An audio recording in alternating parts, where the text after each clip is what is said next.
Hello friends. मैं एक बार फिर से उपस्थित हूँ एक नई कहानी के संग, जिसका नाम है कॉन्ट्रैक्ट मैरिज, एक अनचाही शादी। दोस्तों, पहले वाली कहानी भी जारी रहेगी और मुझे उम्मीद है यह कहानी भी आपको अवश्य पसंद आएगी।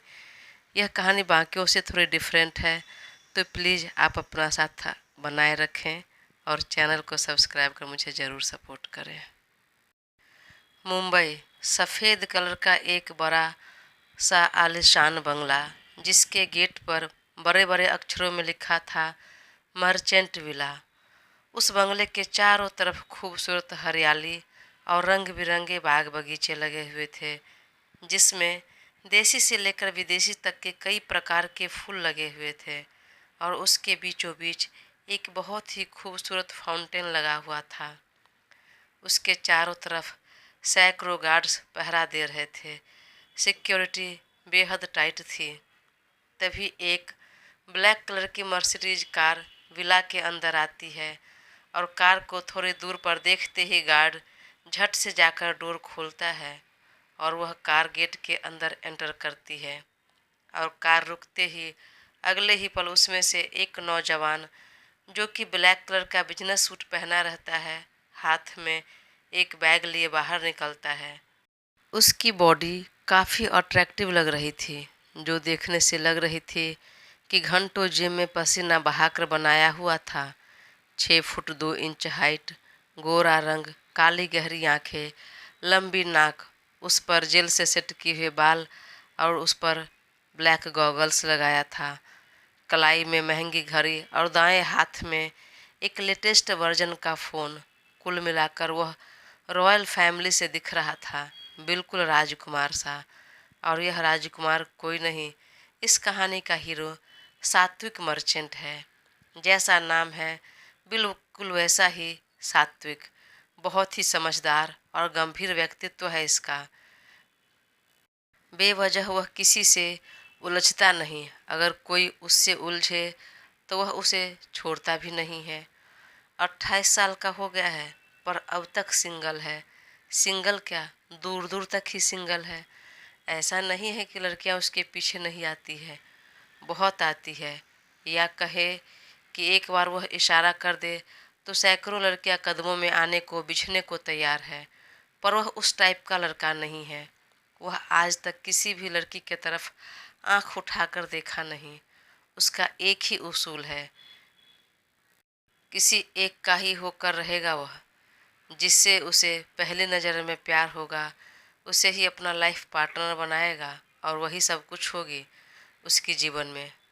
मर्चेंट ग्रुप्स, जो कि देश से लेकर विदेश तक यह कंपनी का नाम है और बिजनेस फैला हुआ है, उसका यह सीईओ है। उसे लाइफ में बस एक ही चीज़ आता है और वह है काम, काम और सिर्फ काम। उसके अलावा कुछ नहीं। वह दोस्ती भी बहुत अच्छे से निभाता है और दुश्मनी भी। अग्रेसिव बहुत है, पर अपना गुस्सा कहाँ दिखाना है वह अच्छी तरह जानता है। उसे देखते ही उपस्थित वहाँ पर सारे गार्ड ने अपनी नज़रें नीची कर ली। उसने उस सब पर ध्यान नहीं दिया और सीधे तेज कदमों से चलकर आगे बढ़ गया। वह अपने घर के गेट पर पहुंचा तो वहां गार्ड ने डोर खोला और वह अपने घर के अंदर चला गया और उसकी नज़रें किसी को ढूंढने लगी। तभी एक रौबदार आवाज़ कानों में पड़ी, सात्विक, 9 बज रहे हैं। आज आपने आने में देर कर दी। पिछले आधे घंटे से हम आपका इंतज़ार कर रहे हैं। आवाज़ सुनते ही उसने पलट कर देखा। वहाँ हॉल में लगे डाइनिंग टेबल पर पूरी फैमिली बैठी थी, मम्मी पापा, दादी दादा। और उसे आवाज़ लगाने वाला कोई और नहीं, उसके पापा थे, वरुण मर्चेंट जी। उनका भी लुक बिल्कुल राजा जैसे था। गोरा रंग, काफ़ी लंबी चौड़ी बॉडी, आंखों और बातों में बेहद रौब भरा हुआ था। वह जब तक जवाब देता उससे पहले उन्होंने फिर कहा, जल्दी से फ्रेश होकर आइए, डिनर साथ में ही करेंगे हम, और आपसे हमें कुछ बेहद ज़रूरी बातें भी करनी हैं। जी पापा, मैं यूं गया और यूं आया। मुझे भी बहुत ज़रूरी डिस्कस करनी है बिजनेस के सिलसिले में। और वह अपना बैग लिए सीधे अपने कमरे में चला गया और कुछ ही देर में फ्रेश होकर ट्राउज़र और टी शर्ट पहने नीचे आ गया और सबसे पहले दादा दादी से मिला, माँ के गले लगा और फिर पापा के बगल वाले चेयर पर बैठ गया। बेचारा इकलौता था तो सबका कुछ ज़्यादा ही लाडला। उसके बैठते ही दादी उसके लिए खाना परोसने लगे तो सोनी जी ने कहा, रहने दीजिए माँ, मैं परोस देती हूँ। तू रहने दे, मैं खुद अपने हाथों खिलाऊंगी अपने पोते को। देख दिन पर दिन कितना कमज़ोर होता जा रहा है। तब माँ सोनी जी चुप रह गई। वहीं सात्विक ने पापा की तरफ देखते हुए कहा, पापा मुझे कल सुबह ऑस्ट्रेलिया के लिए निकलना है। वहाँ कुछ ज़रूरी काम है, मीटिंग्स भी करनी है और कुछ डील भी साइन करनी है। बहुत पहले से बात चल रही थी पर मैं समय नहीं निकाल पा रहा था, पर अब सोच रहा हूँ बिना देर किए कल ही निकल जाता हूँ। हर वक्त बस आपको अपना काम दिखता है और कुछ नहीं, उसके अलावा भी बहुत कुछ है, उस पर भी ध्यान दीजिए। वह आंखें छोटी कर पापा की तरफ देखने लगा और बोला, क्या पापा, आपको अपना काम काज सब कुछ याद है, पर मैंने जो कुछ कहा था वह याद है क्या? क्या क्या कहा था डैड आपने? मुझे सच में कुछ याद नहीं। ठीक है, खाना खा लो फिर हम याद दिलाते हैं आपको। नहीं डैड, अब पहले बताइए क्या बातें थी, कहीं कोई इम्पोर्टेंट बातें होगी तो, और वह शायद मेरे दिमाग से निकल गया हो। तब तक उनके दूसरे तरफ बगल में बैठी माँ सोनी जी ने रोक दिया, अरे बेटा तुम पहले खाना खा लो फिर बातें करना। पर वह जिद करने लगा, नहीं, पहले पापा को जो बोलना है, जो बोल रहे थे मुझे वह सुनना है। तब पापा ने कहा, आज डेट क्या है याद करो। आज तो महीने की आखिरी तारीख है, 30 नवंबर। क्या हुआ, वाकई आपको कुछ याद नहीं? नहीं डैड नहीं। तब उन्होंने अपने पास रखे कुछ फ़ोटो उसके सामने रखते हुए कहा, अब याद आया? तो उसने देखकर माथा पीट लिया। डैड आप इसकी बात कर रहे थे? डैड क्या आप भी पीछे लग गए हैं? हम पीछे नहीं लगे हैं बेटा, आपके कहे अनुसार ही चल रहे हैं। आपने जो कहा था हम उसी पर कायम हैं। अगर आपके पीछे लगे होते तो कब का आपकी शादी हो चुकी होती, अब तक मैं दादा बन गया होता। पर अब आपके कहे अनुसार चल रहे हैं तो हम पीछे नहीं हटेंगे। हमने आपको 1 महीने का समय दिया था, 1 महीने के अंदर कोई लड़की अपनी पसंद से चुन लीजिए। तब आपने मान लिया था, पर अगर आपने कोई लड़की चुन ली है तो हमें बता दीजिए, या नहीं तो अब इनमें से कोई लड़की चुन लीजिए। यह सभी लड़कियां मैं और तुम्हारी माँ ने मिलकर चूज किए हैं। सभी एक पर एक दिखने में भी सुंदर है और अमीर घराने से भी है और वेल एजुकेटेड भी है। जो तुम्हें पसंद है वह कर लो। सात्विक ने अपना सिर पकड़ लिया, डैड मैं बोल रहा हूँ कि शादी के अलावा मैं सब कुछ करने को तैयार हूँ। प्लीज़ इस पचड़े में नहीं पड़ना मुझे फ़िलहाल। No dad no. अब पापा वरुण जी को थोड़ा गुस्सा आने लगा, फिर भी नॉर्मल होते हुए कहा, आपके कहे अनुसार हम चल रहे हैं और आप फिर भी बात नहीं सुन रहे। देखिए अब आपकी जिद नहीं चलेगी। याद है आपने कहा था कि 1 महीने में आप अपने लिए लड़की नहीं पसंद करेंगे तो आप मेरी पसंद के किसी भी लड़की से शादी करने के लिए तैयार हो जाएंगे। तो चलिए पसंद कर लीजिए इसमें से किसी एक को, और यह मत भूलिए आप मेरे इकलौते बेटे हैं और हमारे पास जो भी संपत्ति है, प्रॉपर्टी है, वह सब आपके लिए है। वह भी जाने दीजिए, पर हमारे भी कुछ शौक अरमान हैं, वह हमें पूरे करने हैं आपके थ्रू ही। तो अब आपको और इनकार नहीं करना है, नहीं कर सकते। जीवन में हर जगह आप सफल हैं, लेकिन अगर परिवार के मामले में आप सफल नहीं हैं तो उस सफलता की कोई वैल्यू नहीं है बेटा, कोई महत्व नहीं है। आप भले ही बिलियनियर मिलियनियर हैं, लेकिन आपकी लाइफ में प्यार नहीं है, परिवार नहीं है, तो लाइफ बेकार है। उसकी जगह यह रुपये पैसे प्रॉपर्टी नहीं ले सकते। अगर वह नहीं तो जीवन खाली है, और यह अभी भले ही समझ में नहीं आएगी पर कुछ साल बाद समझ आएगी। सात्विक पापा की सारी बातें अच्छे से सुन रहा था और समझ भी रहा था, पर वह सब बात मानने को तैयार था। उनके सही भी लगी, पर शादी करने को हरगिज तैयार नहीं था। लेकिन बात यह भी थी कि अपने पापा की बात काट भी नहीं सकता था। वह अपनी लाइफ में और किसी की नहीं सुनता था सिवाय पापा के। वह बचपन से लेकर अब तक, पर्सनल लाइफ से लेकर प्रोफेशनल लाइफ, हर जगह उनका मार्गदर्शन करते आए हैं। वहीं उसके मार्गदर्शक रहे हैं, और जिसकी वजह से वह यहाँ तक पहुँचा था, तो उनकी बात टालना नामुमकिन सा था। पर पापा की बात सुनकर शादी के लिए इतनी जिद देखकर उसे गुस्सा आने लगा, और उसे गुस्सा होते देख माँ ने तुरंत अपने पति का हाथ दबा दिया। प्लीज़ शांत रहिए, हम ज़बरदस्ती नहीं कर सकते, यह छोटा बच्चा नहीं है। यह देखकर वरुण जी भड़क गए, और गुस्से में हो रही बातचीत कब बहस में बदल गई पता नहीं चला। और बहस इतनी बढ़ी कि बिना खाना खाए सात्विक टेबल से उठकर बाहर निकल गया घर के। यह क्या है भला, यह क्या तरीका है बात करने का? उसने खाना भी नहीं खाया, आपने खाना भी नहीं खाने दिया। नहीं खाया तो क्या करें हम? यही नाटक करवाकर हम पर दबाव बनाता जा रहा है यह। वह कोई बच्चा नहीं है जो बात नहीं समझ रहा। वह घर से बाहर निकला और गार्डन एरिया में चला गया घूमने के लिए, मन को शांत करने के लिए। तभी उसके दोस्त कियान का फ़ोन आया। हेलो ब्रो, कहाँ हो? घर में हूँ यार, और कहाँ रहूँगा? इतना मूड ऑफ क्यों है? कुछ नहीं, बोल न क्या हुआ? अरे भूल गया क्या, मंथ एंड है और यह वीकेंड भी। चलो न पार्टी करते हैं। नहीं ब्रो, मुझे नहीं जाना, तुम जाओ। अब यह क्या है सात्विक, हद से ज़्यादा बोरिंग हो तुम यार।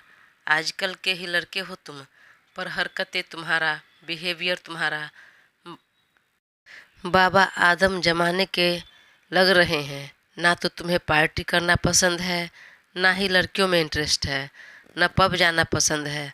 आखिर तुझे पसंद क्या है? बस यही, हर समय काम काम और काम। अरे भाई, काम के अलावा थोड़ा एंटरटेनमेंट होना भी ज़रूरी है, होना चाहिए जीवन में। चलो, मेरा एक और फ्रेंड आया है, जैन, तुमसे मिलना चाहता है, चलना ब्रो। उसने कई बार कहा तो आखिरकार सात्विक मान गया। उसका भी मूड बहुत ऑफ था पापा से बात करके। उसने अपने दोस्तों की बातें टाल नहीं सका और सबके साथ शहर के एक बड़े बार में चला गया। तीनों बार के अंदर गया और काउंटर पर जाकर अपना अपना ड्रिंक हाथ में ले लिया और बार के अंदर नज़रें दौड़ा कर देखने लगा, तो वहाँ बहुत सारे लड़के लड़कियाँ डांस कर रहे थे। जैन और कियान ड्रिंक करते हुए उन लड़कियों को देख रहा था। वहीं सात्विक ड्रिंक तो हाथ में पकड़े था, पर कुछ खोया खोया सा था। तो कियान ने उसके सिर पर एक टपली मारते हुए कहा, अबे किस सोच में डूबा है? सामने देखो न, क्या मस्त आइटम है। नॉट इंटरेस्टेड यार। अरे इंटरेस्टेड नहीं है मतलब हद है यार। अच्छा एक बात बता, तुम्हारा इंटरेस्ट तो सही है ना? मतलब कहीं ऐसा तो नहीं कि तुम्हारा इंटरेस्ट लड़कियों में है ही नहीं? मतलब तेरा इंटरेस्ट लड़की में नहीं, कहीं लड़कों में तो नहीं है? कहीं तो वो तो नहीं है? अबे मुंह बंद रखो अपना। देखो, अपना एक ही उसूल है, जिस लड़की से प्यार होगा वही लाइफ में आएगी, उसी से शादी होगी, उसी के साथ सब कुछ होगा, बाकी कुछ नहीं, किसी से नहीं। ओ माय गॉड, कितने पुराने ख्याल है तुम्हारे यार। आखिर लड़कियों के बारे में भी सोच। वे सब आई है हमारे चलते ही, और हम उन्हें नहीं देखेंगे, भाव नहीं देंगे, फिर यह भी आना बंद कर देगी। बार मालिक के बारे में भी सोच। अगर ऐसा चलता रहा तो बेचारे को बंद करना पड़ेगा बार। अरे किसी के बारे में नहीं तो कम से कम तो उसके बारे में सोच ले। वे सब बातें कर ही रहे थे कि तभी दो लड़की वहाँ अंदर आई। एक लड़की जींस टॉप में थी, वहीं एक ब्लैक कलर के यूनिकॉर्न ड्रेस पहने थी। एकदम पतली लंबी गोरी चिट्टी, बेहद खूबसूरत थी वह। तीनों की नज़र सीधे उस लड़की पर चली गई, और उसे देखते ही सात्विक की भी नज़र उस पर ठहर गई, पर अगले ही पल उसने अपनी नज़रें फेर ली। अब वह दोनों लड़की जाकर डांस करने लगे, तो फिर पीछे से कियान और जैन भी चला गया। उस उसने सात्विक को भी कहा चलने के लिए, पर वह जाने को तैयार नहीं हुआ। तो कहा, तू यहीं बैठा रह बोरिंग कहीं का, इधर हम लोग जाते हैं डांस करने। और वह दोनों डांस करने लगा और सात्विक बैठकर ड्रिंक करने लगा और मन में पापा की कई सारी बातें घूमने लगी। पापा का कहना भी सही है, उनकी बात नहीं टाल सकता मैं। मुझे जल्दी किसी लड़की को पसंद करना होगा और शादी करनी होगी। मैं सोच ही रहा था कि वही लड़की जो अभी ब्लैक कलर की ड्रेस पहनी थी, वह हाथ में ड्रिंक लिए उसके बाजू में आकर बैठ गई और अनजाने में ही उसके दोनों का कंधा टकरा गया। तो सात्विक ने सॉरी कहा और थोड़ा साइड हट गया। उस लड़की ने अपना बाल झटकते हुए उसे तिरछी नज़र से देखा और मुंह बनाते हुए कहा, इतनी शराफत वाकई में है या दिखावा है? सॉरी, कुछ कहा आपने? ओ हेलो, यह भोली बनने की एक्टिंग बंद करो। तुमने जानबूझकर पहले मुझे टच किया और अब सॉरी सॉरी कह रहे हो। और वह लड़की ऊपर से नीचे तक सात्विक को देखने लगी। उसे अजीब तो लगा, वह उठना भी चाहा, लेकिन उस लड़की की जो खूबसूरती थी वह कहीं न कहीं उसके दिल को छू लिया और एकटक उसे देखने लगा। तभी वह लड़की आई दूसरी और उसे खींच कर लेकर चली गई। अरे चलो ना, यहाँ क्या कर रही हो? जो करने आई हो करते हैं ना, चलो ना हम दोनों डांस करते हैं। वह दोनों काफ़ी देर तक डांस करते रहे और यह बैठे बैठे पापा की बात याद कर रहा था और ड्रिंक कर रहा था। कभी उसे पापा की बात सही लग रही थी तो कभी गलत, और यही सब सोचते उसने काफ़ी ड्रिंक कर लिया। तब दोनों दोस्त आए और उसे टल्ली देखकर नशे में दोनों ने एक दूसरे की तरफ देखा और कहा, इस हालत में अगर यह घर गया तो वरुण अंकल बहुत नाराज़ हो जाएंगे। एक काम करते हैं, इसे हम अपने घर ही लेकर चलते हैं। नहीं ब्रो, अपने घर लेकर नहीं जा सकते। तो फिर एक काम करते हैं, इधर ही एक कमरा इसके लिए बुक कर देते हैं। यहीं आराम कर लेगा और हम दोनों घर चलते हैं। सुबह आकर इसे ले जाएंगे। और उसे बार के बने हुए एक कमरे में जाकर उसे सुला दिया। सात्विक काफ़ी नशे में था तो उसे भी अंदाज़ा नहीं रहा कि वह कहाँ सो रहा है। वह जैसे तैसे उस बेड पर लुढ़क गया और वे दोनों बाहर निकलकर अपने घर आ गए। अभी मुश्किल से कुछ ही घंटे हुए होंगे कि ज़ोर ज़ोर से दरवाज़ा पीटने की आवाज़ आई। सात्विक नींद में था, उसे आवाज़ सुनाई तो दे रही थी, लेकिन नशे में होने की वजह से ना तो उसकी आँख खुल रही थी और ना ही वह उठ पा रहा था। वह लड़की तभी ज़ोर से धक्का दिया तो डोर खुला हुआ था। अंदर से डोर लॉक नहीं था। वह तुरंत कमरे में आ गई। तभी सात्विक की भी आँख खुल चुकी थी और वह उठकर खड़ा हो गया था आवाज़ सुनकर डोर खोलने के लिए। वह लड़की अंदर आई और डोर बंद करते हुए तुरंत सात्विक के गले से लग गई और बार बार बोलने लगी, मुझे बहुत गर्मी लग रही है, मुझे बहुत गर्मी लग रही है। और तुरंत अपना एड़ी उठाकर सात्विक के होंठ को अपने होंठों में दबा लिया। दोस्तों, कहानी आगे जारी रहेगी। मैं बहुत जल्द इसका अगला भाग अपलोड करूँगी। तब तक अपना साथ बनाए रखें और चैनल को सब्सक्राइब कर मुझे ज़रूर सपोर्ट करें। Thank you.